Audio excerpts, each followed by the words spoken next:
നമസ്കാരം. Right news കേരളയിലേക്ക് വീണ്ടും സ്വാഗതം. ഗോപി കൃഷ്ണജിത്തും മാന്യ പ്രേക്ഷകരോടൊപ്പം വീണ്ടും ചേരുകയാണ്. വോട്ടെണ്ണൽ ആരംഭിച്ചിട്ട് ഇപ്പോൾ 2 മണിക്കൂർ പിന്നിടുന്ന ഈ വേളയിൽ നേരത്തെ നമ്മൾ പറഞ്ഞതുപോലെ ആദ്യം പോസ്റ്റൽ ബാലറ്റുകൾ 8 മണിക്ക് എണ്ണാൻ ആരംഭിച്ചു. 8:30യോടുകൂടി ഇലക്ട്രോണിക് വോട്ടിംഗ് മെഷീനും സമാന്തരമായിട്ട് മറ്റൊരു ഹോളിൽ വോട്ടിംഗ് കേന്ദ്രത്തിൽ നിന്നും നമുക്ക് കിട്ടുന്ന വിവരം അതാണ്. മറ്റ് സജ്ജീകരണങ്ങൾ അങ്ങനെയാണ് ചെയ്തിരിക്കുന്നത്. അപ്പോ ഈ പോസ്റ്റൽ ബാലറ്റ് നേരത്തെ ശ്രീ ഗോപി പറഞ്ഞതുപോലെ പോസ്റ്റൽ ബാലറ്റ് ഇത്തവണ സാമാന്യത്തിൽ ഏറെ വർദ്ധിച്ച ആയിരക്കണക്കിന് പോസ്റ്റൽ ബാലറ്റുകൾ ഉള്ളത് കൊണ്ട് അതിന്റെ എണ്ണലും സമാന്തരമായിട്ട് നടക്കുന്നത്. പക്ഷെ അതിന് നിരന്തരമായ വെരിഫിക്കേഷനൊക്കെ ആവശ്യമുണ്ട്. തുടക്കത്തിൽ നമ്മൾ പറഞ്ഞതുപോലെ എത്ര ബാലറ്റ് അച്ചടിച്ചു, എത്ര വിതരണം ചെയ്തു, എത്ര വോട്ട് ചെയ്തു, എത്ര ബാക്കിയുണ്ടെന്നൊക്കെ ഉള്ളതൊക്കെ അതൊക്കെ തെളിയപ്പെടുത്തുന്നുണ്ട്. മാത്രമല്ല ഏതെങ്കിലും തരത്തിലുള്ള ക്രമക്കേട് ആരെങ്കിലും ഉന്നയിച്ചു കഴിഞ്ഞാൽ പോസ്റ്റലുകൾ വീണ്ടും എണ്ണേണ്ട ഒരു അതങ്ങനെ നിൽക്കുകയാണ്. ഇലക്ട്രോണിക് വോട്ടിംഗ് മെഷീനുകൾ അതിൽ നിന്നുള്ള ഫലങ്ങളും ഇപ്പോൾ നമുക്ക് കിട്ടി തുടങ്ങുകയാണ്. 140 നേരത്തെ പറഞ്ഞു 10 മണി കഴിഞ്ഞതിന് ശേഷം മാത്രമേ ആദ്യ ഫലസൂചനകൾ കിട്ടൂ എന്ന് പറഞ്ഞിരുന്നു. സൂചനകളാണ് ഈ പറഞ്ഞ വാക്കുകൾ, സൂചന തന്നെയാണ്. ആദ്യ ഫലസൂചനകൾ അനുസരിച്ച് ഇപ്പോൾ LDF 89 സീറ്റുകളിൽ ലീഡ് ചെയ്യുന്നു, UDF 49 സീറ്റുകളിൽ ലീഡ് ചെയ്യുന്നു. നേരത്തെ 3 സീറ്റുകളിലായിരുന്നു NDA ലീഡ് ചെയ്തിരുന്നത്. അവർ മഞ്ചേശ്വരത്തും പാലക്കാടും തൃശ്ശൂരുമായിരുന്നു ലീഡ് ചെയ്തത്. ഇപ്പോൾ തൃശ്ശൂരിലെ CPI സ്ഥാനാർത്ഥി ബാലേന്ദ്രൻ അവിടെ ലീഡ് ചെയ്യുന്നു. അതുകൊണ്ട് തന്നെ ഇന്ത്യക്ക് ഉണ്ടായിരുന്ന മേൽക്കൈ തൃശ്ശൂരിൽ നഷ്ടമാകുന്നു.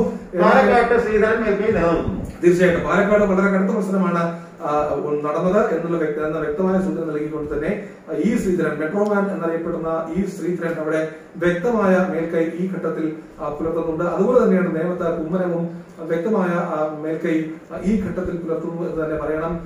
ഏതായാലും പ്രതീക്ഷിച്ച മണ്ഡലങ്ങളിൽ, അതായത് ഇപ്പോൾ വരുന്നത് സൂചനകൾ മാത്രമല്ല ഈ നേരത്തെ സൂചിപ്പിച്ചതുപോലെ തന്നെ ട്രെൻഡ് അറിയാനുള്ള മാർഗം ഇത്തവണ തെരഞ്ഞെടുപ്പ് കമ്മീഷൻ ഒരുക്കിയിട്ടില്ലാത്തത് കൊണ്ട് തന്നെ നമുക്ക് ഇപ്പോൾ ലഭിക്കുന്ന ഫലം വളരെ വൈകി വരുന്ന ഫലമാണ് നമുക്ക് ഇപ്പോൾ ഈ സ്ക്രീനിൽ നമുക്ക് തെരഞ്ഞെടുപ്പ് കമ്മീഷൻ അറിയിക്കുന്നതനുസരിച്ച് നമുക്ക് പറയാൻ കഴിയുന്നത്. പക്ഷേ അത് ഇപ്പോഴും LDF തന്നെയാണ് ഈ പുറത്തു വരുന്ന ഫലസൂചനകൾ അനുസരിച്ച് LDF തന്നെയാണ് മുന്നിൽ. UDF 2ാം സ്ഥാനത്ത്, NDA 2 സീറ്റുകളിൽ NDA മുന്നിട്ട് നിൽക്കുന്നു എന്നുള്ള കാര്യമാണ് ഈ ഘട്ടത്തിൽ പറയാം. അതോടൊപ്പം നമ്മൾ ജില്ലകളിലേക്ക് പോയാൽ ഗോപി നമുക്ക് ഇപ്പോൾ കിട്ടുന്ന വിവരം അനുസരിച്ച് 2016 സീറ്റുകളുടെ ഏകദേശ സ്വഭാവം തന്നെയാണ് ഇപ്പോഴും ഈ തവണയും ഉണ്ടായിരിക്കുന്നത്. ഈ ഘട്ടത്തിൽ കാസർഗോഡ് നിന്ന് നോക്കിയാൽ 5 സീറ്റുകളിൽ, അല്ലെങ്കിൽ ഇപ്പൊ നമുക്ക് തിരുവനന്തപുരത്തേക്ക് നോക്കാം. തിരുവനന്തപുരത്ത് നമുക്ക് അറിയാം 3 സീറ്റുകൾ ആണ്, സിറ്റിംഗ് സീറ്റുകളാണ് കോൺഗ്രസിന് UDF ഉണ്ടായിരുന്നത്. ആ സീറ്റുകളിൽ മാത്രമാണ് ഇപ്പോൾ ലീഡ് അരുവിക്കരയും കോവളത്തും. പിന്നെ തിരുവനന്തപുരത്തിന്റെ കാര്യത്തിൽ ചെറിയൊരു തർക്കമുണ്ട്. ബാക്കി 11 നിയമം നേരത്തെ പറഞ്ഞു LDF-നാണ് ഇപ്പോൾ. കൊല്ലത്ത് സ്ഥിതി വ്യത്യാസമാണ്. കൊല്ലത്ത് ഇപ്പോൾ 4 സീറ്റുകളിൽ UDF മുന്നിട്ട് നിൽക്കുകയാണ്. കഴിഞ്ഞ തവണ 1 സീറ്റ് പോലും UDF ഉണ്ടായിരുന്നില്ല എന്ന് നമ്മൾ ഓർക്കേണ്ടതുണ്ട്. ഇപ്പോൾ UDF മുന്നിട്ട് നിൽക്കുന്നത് മലപ്പുറം, അതുപോലെ തന്നെ എറണാകുളം, കാസർഗോഡ് ജില്ലകളിൽ മാത്രമാണ് ഇപ്പോൾ UDF-ന് ഒരു ആധിപത്യം നൽകി ഈ ഘട്ടത്തിൽ നമുക്ക് പറയാൻ കഴിയുന്നത്. ഇടുക്കിയിലെ വയനാട്ടിലെ 3 സീറ്റുകളിൽ 2ഇടത്ത് ഒരു ചെറിയ മുന്നേറ്റം, ഒരു പ്രത്യേകിച്ച് ജയലക്ഷ്മിയും മത്സരിക്കുന്ന മാനന്തവാടിയിലും സുൽത്താൻ ബത്തേരിയിലും. കൽപ്പറ്റയില് ശ്രേയംസ് കുമാറാണ്.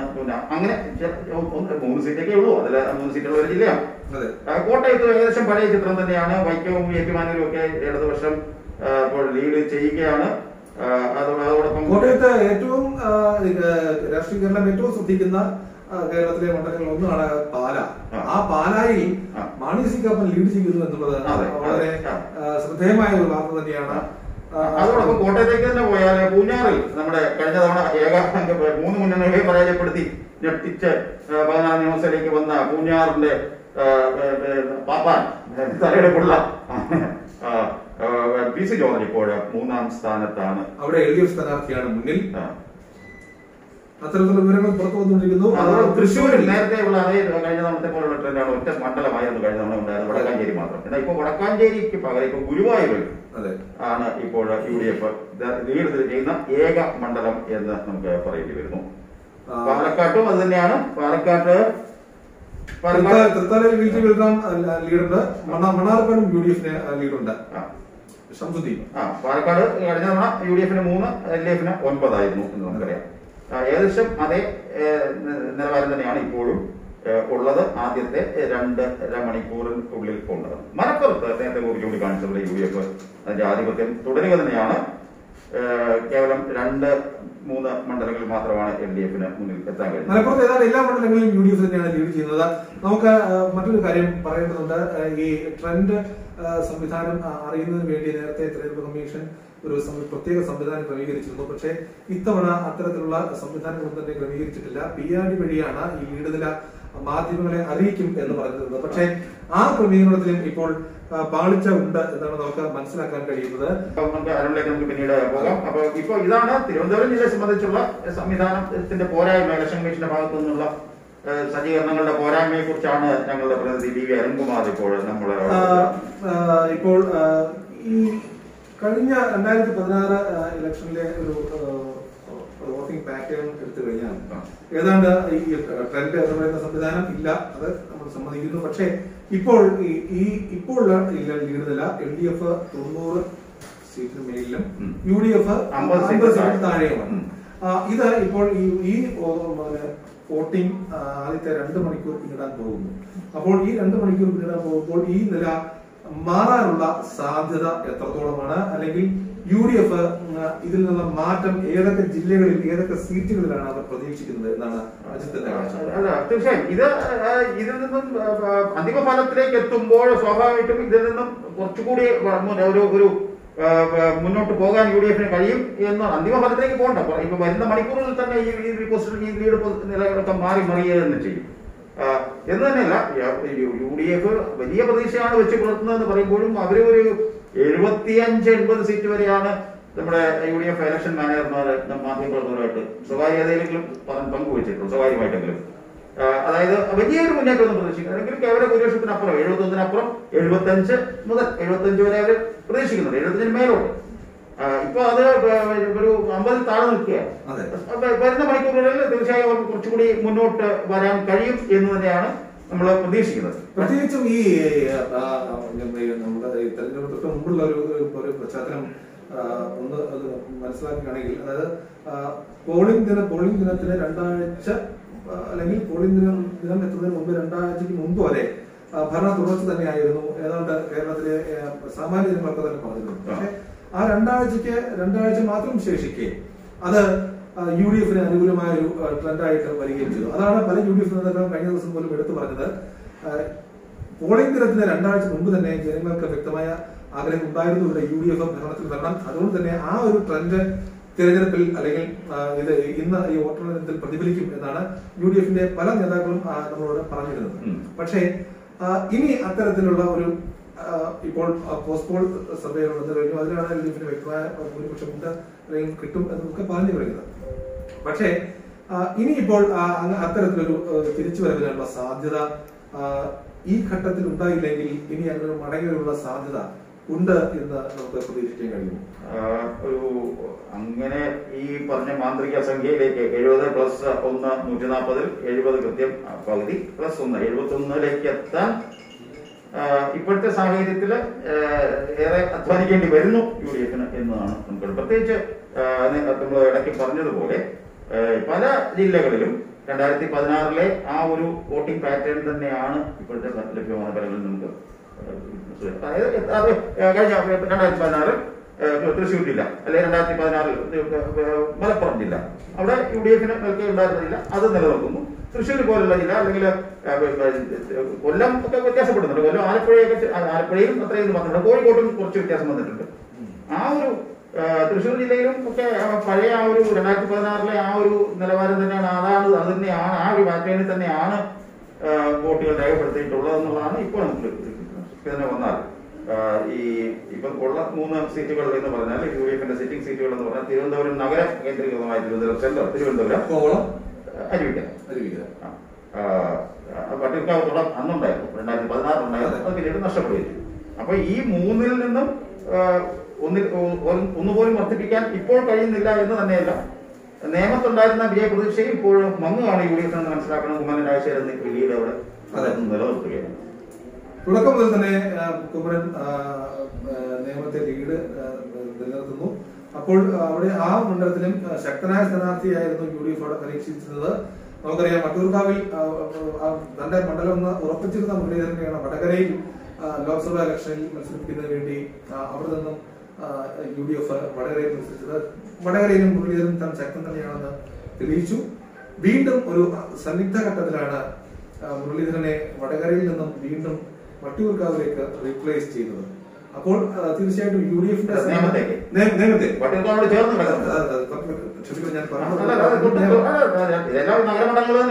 നിയമത്തേക്ക് മുരളീധരൻ റീപ്ലേസ് ചെയ്തത്. അവിടെ മുരളീധരൻ വിജയിച്ചില്ലെങ്കിൽ അത് കോൺഗ്രസിന് ഒരു തിരിച്ചടിയാകും. പക്ഷേ രണ്ടാം സ്ഥാനത്ത് വരാൻ കഴിഞ്ഞാൽ UDFന്റെ അത് നമ്മൾ ഇങ്ങനെ കണ്ടാൽ മതി. അതൊരു തിരിച്ചടി എന്നുള്ളതിലുപരി നിയമം BJPയുടെ ഏക സിറ്റിംഗ് സീറ്റായ നിയമത്ത് അത് ഇനിയും നിയമം BJP കൈയടക്കരുത് എന്നുള്ള ആ ഒരു വാശിയിൽ ഒരുപക്ഷെ അതിൽ കൂടുതൽ വാശി കാണിച്ച UDF തന്നെയാണ്.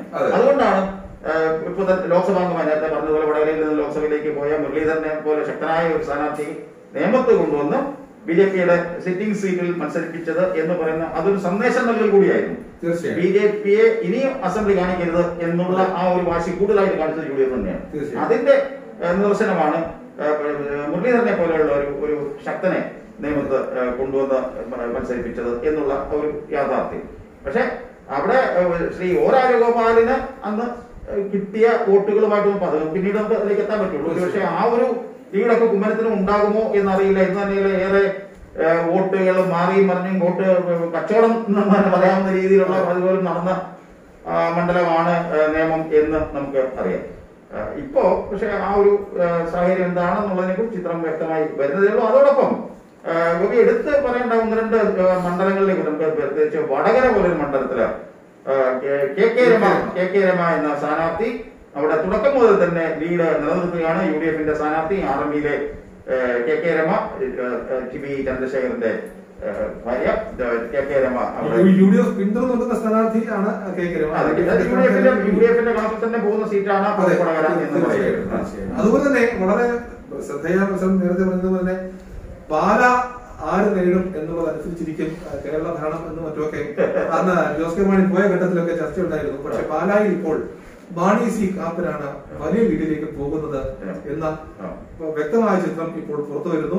അത് ഒരുപക്ഷെ കേരള കോൺഗ്രസിനും LDFനും ഒരുപക്ഷെ ആശങ്ക സൃഷ്ടിക്കുന്ന ഒരു ഘടകം തന്നെയാണ് എന്ന് പറയേണ്ടി വരുന്നത്. അതോടൊപ്പം നമുക്ക് ഒരു വലിയ സങ്കട കഥയാണ് നിലമ്പൂരിൽ നിന്നുള്ള VV പ്രകാശിന്റെ കഴിഞ്ഞ ദിവസം VV പ്രകാശ് നിലമ്പൂർ മണ്ഡലത്തില് അദ്ദേഹം ഇപ്പോൾ ലീഡ് ചെയ്യുകയാണ് എന്നുള്ള വാർത്ത അദ്ദേഹം ഇത് അറിയുന്നുണ്ടോ എന്ന് നമ്മളെ അല്ലാണ്ട് ആകുലപ്പെടുത്തുന്നു. തീർച്ചയായിട്ടും ഈ കാലഘട്ടത്തിലും സംശുദ്ധ രാഷ്ട്രീയത്തിന്റെ നേർമുഖമായിരുന്ന VV പ്രകാശിന്റെ വിയോഗം എല്ലാ കോൺഗ്രസുകാരെയും വളരെ ദുഃഖത്തിലാക്കിയിരുന്നതാണ്. ആ VV പ്രകാശ് ഇപ്പോൾ നിലമ്പൂരിൽ ലീഡ് ചെയ്യുന്നു. അദ്ദേഹം വിജയിച്ച അദ്ദേഹം ഒരു പക്ഷേ അദ്ദേഹത്തിന്റെ ജയം കാണാൻ അദ്ദേഹം ഇന്ന് ഭൂമിയിൽ ഇല്ല എങ്കിൽ കൂടി അവിടെ ഒരു ബൈ ഇലക്ഷൻ ഏതായാലും അടുത്ത വരുന്ന 6 മാസത്തിനകം വേണ്ടി വരുന്നു എന്നുള്ളത് മറ്റൊരു കാര്യം. ഏതായാലും ഇപ്പോൾ 1 മണിക്കൂർ പിന്നെ അതോടൊപ്പം ഒന്ന് രണ്ട് നേരത്തെ പറഞ്ഞ പോലെ കോട്ടയത്തെ ഏറ്റവും ശ്രദ്ധേയമായ മണ്ഡലം എന്ന് പറയുന്നത് പാലായില് LDF ശക്തി കേന്ദ്രങ്ങളിലും മാണി സി കാപ്പൻ മുന്നിട്ട് നിൽക്കുന്നു എന്ന് പറയുന്നു പാല. അതോടൊപ്പം കൊല്ലത്തേക്ക് വന്നാൽ ഏറെ വിവാദങ്ങളിൽപ്പെട്ട് ഒരുപക്ഷെ തുടക്കത്തിലൊക്കെ നല്ല മന്ത്രി എന്നുള്ള ഒരു പ്രതിച്ഛായ സൃഷ്ടിച്ച ഈ കോവിഡ് ഒക്കെ വരുന്നതിന് മുമ്പ് ആരോഗ്യമന്ത്രി KK ശൈലജയെക്കാളും മികച്ച മന്ത്രി എന്നുള്ള രീതിയിൽ ഫിഷറീസ് വകുപ്പ് കൈകാര്യം ചെയ്ത മേഴ്സിക്കുട്ടിയമ്മ ഇപ്പോൾ കുണ്ടറ മണ്ഡലത്തില് പിന്നിൽ ആണ് എന്ന് അവിടെ വിഷ്ണുനാഥ് ഗോൾഡ് മുന്നിൽ ആണ് കുറെ സമയമായിട്ട് എന്നുള്ള വാർത്തകളുണ്ട്. അതുപോലെ മറ്റൊരു വിവാദ നായകൻ നമ്മുടെ KT ജലീൽ മലപ്പുറം ജില്ലയിലെ തവനൂർ മണ്ഡലത്തിൽ KT ജലീൽ പിന്നിലാണ് എന്നുകൂടി. ഫിറോസ് കുന്നുംപറമ്പിലാണ് തപാൽ വോട്ട് വേണ്ടുമ്പോൾ പോലും ഫിറോസ് കുന്നുംപറമ്പിലായിരുന്നു. മേൽക്കൈ ഇപ്പോഴും ഫിറോസ് കുന്നുംപറമ്പിൽ തുടരുന്നുണ്ട് എന്നുള്ളതാണ് മറ്റൊരു ശ്രദ്ധേയമായ കാര്യം. ഇതൊക്കെ പ്രധാനപ്പെട്ട ചില ജനത്തിന് അറിയാൻ താല്പര്യമുള്ള മണ്ഡലങ്ങളാണ്. തീർച്ചയായിട്ടും അതോടൊപ്പം അതുപോലെ തന്നെയാണ് നമ്മുടെ ആലപ്പുഴ ജില്ലയിലെ ഏറ്റവും വടക്കേ അറ്റത്തുള്ള മണ്ഡലമായ അരൂരിൽ ഷാനിമോൾ ഉസ്മാൻ ഉപതെരഞ്ഞെടുപ്പിലൂടെ നിയമസഭയിലേക്ക് കടന്നു വന്ന ഷാനിമോൾ ഉസ്മാൻ ഇപ്പോ പിന്നിലാണ്. അവിടെ ദലീമ എന്ന ഗായിക പാട്ടും പാടി ജയിക്കും എന്നുള്ള അവസരം അത് പറയാറായിട്ടില്ലെങ്കിൽ പോലും തൽക്കാലം ദലീമ മുന്നിലാണ് ഷാനിമോൾ ഉസ്മാനേക്കാളും. വീണ്ടും പാലായില് മാണി സി കാപ്പൻ ലീഡ് നിലനിർത്തുന്നു എന്നുള്ള വാർത്ത കൂടി വരുന്നുണ്ട്. ഏതായാലും EVM വോട്ടുകൾ എണ്ണി 2 മണിക്കൂർ പിന്നിടുമ്പോൾ ഈ ഘട്ടത്തിൽ LDF തന്നെയായ മേൽക്കൈ UDF തീരെ പിന്നിലല്ല എന്ന് മാത്രം പറയേണ്ടിയിരിക്കുന്നു. എന്നാൽ ഇനി വരുന്ന മണിക്കൂറുകളിൽ എങ്ങനെയായിരിക്കും ഈ ലീഡ് നില എന്ന് പരിശോധിച്ചെങ്കിൽ മാത്രമേ ആർക്കായിരിക്കും വ്യക്തമായ ആധിപത്യം. ഇപ്പോൾ LDF പല മണ്ഡലങ്ങളിലും മുന്നിട്ട് നിൽക്കുന്നു. പക്ഷേ ചില മണ്ഡലങ്ങളിൽ മാത്രമാണ് അവർക്ക് വ്യക്തമായ മേൽക്കൈ ഉള്ളത് എന്ന് പറയേണ്ടിയിരിക്കുന്നു. ബാക്കി ചില മണ്ഡലങ്ങളിൽ 2000, 1000 അല്ലെങ്കിൽ 1000 താഴെ വോട്ടുകളൊക്കെയാണ് അവർ ലീഡ് ചെയ്തത്.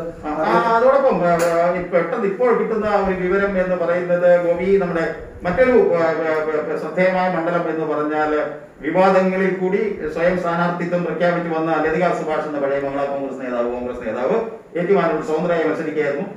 ലതിക ബഹുദൂരം പിന്നിലാണ് എന്ന് തന്നെയല്ല, അവിടെ തുടക്കം മുതൽ മുന്നിൽ നിന്നിരുന്ന DCC സെക്രട്ടറി VN വാസവൻ ഇപ്പോൾ പിന്നിൽ പോയിരിക്കുന്നു എന്നുള്ള വാർത്തയാണ് ഏറ്റുമാനൂരിൽ നിന്നുള്ളത്. അപ്പോൾ നേരത്തെ പറഞ്ഞതുപോലെ തന്നെ ഇപ്പോൾ ഒരു ഘട്ടത്തിലും UDFന് മുന്നിൽ വരാൻ സാധിച്ചിട്ടില്ല എന്നുള്ള സത്യം അവിടെ നിലനിൽക്കുന്നു. ഇലക്ട്രോണിക് വോട്ടിംഗ് മെഷീനുകളിലെ വോട്ടെണ്ണി 2.5 മണിക്കൂർ കഴിഞ്ഞുള്ള വിവരങ്ങളാണ് ഈ നിമിഷത്തിൽ പങ്കുവയ്ക്കുന്നത്. വീണ്ടും ഞങ്ങൾ ഒന്ന് രണ്ട് കാര്യങ്ങൾ പറയട്ടെ. നമ്മൾ നിലമ്പൂരിലെ കാര്യം പറഞ്ഞു, പിന്നെ ഈ തമിഴ്നാട്ടിലെ ജലീലിന്റെ കാര്യം പറഞ്ഞു. അതോടൊപ്പം ഏറെ ശ്രദ്ധേയമായ ഒരു മണ്ഡലമാണ് എറണാകുളം ജില്ലയിലെ തൃപ്പൂണിത്തുറ. കഴിഞ്ഞ തവണ ഏറെ വിവാദങ്ങൾക്ക് നടുവിലും സ്ഥാനാർത്ഥിത്വം ഉറപ്പാക്കി മത്സരിച്ച പഴയ മന്ത്രി എക്സൈസ് മന്ത്രി കെ ബാബു എന്ന് പരാജയപ്പെട്ടു. തൃപ്പൂണിത്തുറയിൽ ഇപ്പോൾ ശക്തമായ ത്രികോണ മത്സരമാണെന്ന് നമുക്കറിയാം. കെ ബാബു തന്നെ UDFന്റെ സ്ഥാനാർത്ഥി, സിറ്റിംഗ് MLA സ്വരാജ് LDFന് വേണ്ടി മുൻ കോൺഗ്രസ് നേതാവെന്ന് തന്നെ പറയാം. അദ്ദേഹം കോൺഗ്രസിന്റെ ഭരണകാലത്ത് UDF ഭരണകാലത്ത് കാലടി സർവകലാശാലയുടെ വൈസ് ചാൻസലറായിരുന്നു, BCSCയുടെ ചെയർമാനായിരുന്നു. അദ്ദേഹം പിന്നീട് BJP പാളത്തിലേക്ക് പോയി അവിടെ തൃപ്പൂണിത്തുറയിൽ BJP സ്ഥാനാർത്ഥിയായിട്ട് മത്സരിക്കുമ്പോൾ ഇപ്പോൾ തൃപ്പൂണിത്തുറയിലെ എറണാകുളം ജില്ലയിലെ തൃപ്പൂണിത്തുറ LDFന്റെ കൈവശമിരുന്ന സീറ്റിൽ ഇപ്പോൾ LDFന്റെ സിറ്റിംഗ് MLA സ്വരാജ് പിന്നിലാണ്. കെ ബാബു ഇപ്പോൾ മുന്നിലെത്തി നിൽക്കുന്നു. രാധാകൃഷ്ണൻ KS രാധാകൃഷ്ണൻ 3ാം സ്ഥാനത്ത്. നമുക്ക് ഈ ഘട്ടം വൈൻഡപ്പ് ചെയ്യാൻ തോന്നുന്നു. അതോടൊപ്പം 1-2 കാര്യം മറ്റ് 4 സംസ്ഥാനങ്ങളിലെ കാര്യങ്ങളോട് പറയാറുണ്ടല്ലോ. പക്ഷേ ഇത് കേരളത്തോടൊപ്പം കഴിഞ്ഞ ഒരു മാസക്കാലമായിട്ട് തെരഞ്ഞെടുപ്പ് നടന്ന അസം, പശ്ചിമ ബംഗാൾ, തമിഴ്നാടിനുള്ളിൽ തന്നെയുള്ള പുതുശ്ശേരി, ഇവിടെ നിന്നൊക്കെയുള്ള ഫലസൂചനകൾ വരുമ്പോൾ തമിഴ്നാട്ടിലെ 234 മണ്ഡലങ്ങളിൽ MK സ്റ്റാലിൻ നയിക്കുന്ന DMK ശക്തമായ ആധിപത്യത്തിൽ മുന്നിൽ നിൽക്കുകയാണ്. അതോടൊപ്പം അതിനേക്കാളും കൗതുകരമായ വാർത്തയാണ് എന്നും എല്ലാ കാലത്തും വിവാദങ്ങളിൽ നിറഞ്ഞിരുന്ന മമതാ ബാനർജി നയിക്കുന്ന ബംഗാളിൽ തൃണമൂൽ കോൺഗ്രസ് ആണ് ഇപ്പോൾ മുന്നിൽ. അവിടെ BJP സകല അടവുകളും പയറ്റി. പ്രധാനമന്ത്രി നിരവധി തവണ അവിടെ തെരഞ്ഞെടുപ്പ് പര്യടനത്തിലെത്തി. അമിത്ഷാ മിക്കവാറും അവിടെ തന്നെ ക്യാമ്പ് ചെയ്ത് നേതൃത്വം കൊടുത്തു. എങ്കിൽ പോലും 3ാം വട്ടവും തൃണമൂൽ കോൺഗ്രസിന്റെ പുല്ലിന്റെ ഒരു പേര് പോലും പറിക്കാൻ ഇപ്പോൾ BJP കഴിഞ്ഞിട്ടില്ല എന്നുള്ള വാർത്തയാണ് വെസ്റ്റ് ബംഗാളിൽ നിന്നുള്ളത്. തമിഴ്നാട്ടിൽ നേരത്തെ പറഞ്ഞതുപോലെ DMK മുന്നിൽ നിൽക്കുന്നു. പശ്ചിമ ബംഗാളിലെ TMC, തൃണമൂൽ കോൺഗ്രസ്, അസാമിലെ NDA നിലനിർത്തും. കോൺഗ്രസിന് അവിടെ തിരിച്ചു പിടിക്കാൻ കഴിയില്ല. പുതുശ്ശേരിയിലും കോൺഗ്രസ് ഇപ്പോൾ പിന്നിലാണ് എന്നുള്ള വാർത്തകൾ കൂടിയുണ്ട്. മറ്റ് 4 സംസ്ഥാനങ്ങളിലേക്ക് പോകും. അങ്ങനെ ഇപ്പൊ കേരളത്തിലേക്ക് തന്നെ വരുമ്പോൾ ഇപ്പൊ നമ്മൾ ഈ പ്രത്യേക ബുള്ളറ്റിൻ അവസാനിപ്പിക്കുന്നതിന് മുമ്പ് കേരളത്തിന്റെ ഇപ്പോഴത്തെ ഒരു പൊസിഷൻ കൂടെ പറയാം.